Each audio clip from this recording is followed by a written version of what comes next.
गजाननं भूतगणादिसेवितं कपित्थजम्बूफलसारभक्षितम् उमासुतं शोकविनाशकारणं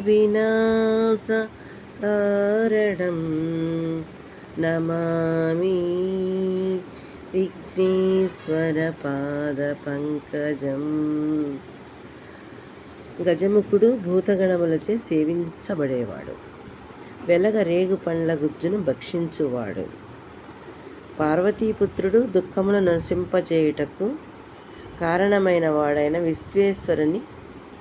విఘ్నేశ్వరుని పాదపద్మములకు నమస్కరిస్తున్నాను. ఓ గజానన, నీకు మ్రొక్కెదన్. ఓ ఈ గణాధిప, నీకు మ్రొక్కెదన్. అంటే ఈ పద్యం అందరం నేను చెప్పేటప్పుడే వచ్చేస్తుంది కదా. గజాననం భూతగణాది సేవితం. ఒక 5 టైమ్స్ అనుకుంటే అందరికి వచ్చేస్తుంది చూసేటప్పుడే. కపిత్త జంబూఫలసార భక్షితం ఉమాసుతం శోక వినాశ కారణం నమామి విఘ్నేశ్వర పాద పంకజం. గజముఖుడు భూతగణములచే సేవించబడేవాడు. వెలగ రేగు పండ్ల గుజ్జును భక్షించువాడు. కపిద్ధ అంటే వెలగే కదా. జంబూఫలం అంటే రేగిపండు. సారభక్షితం అంటే గుజ్జును భక్షించువాడు. ఉమాసుతం అందరికీ తెలిసిందే కదా, పార్వతీపుత్రుడు. శోక వినాశ కారణం దుఃఖములను నశింపచేయుటకు. నమామి విఘ్నేశ్వర పాద పంకజం.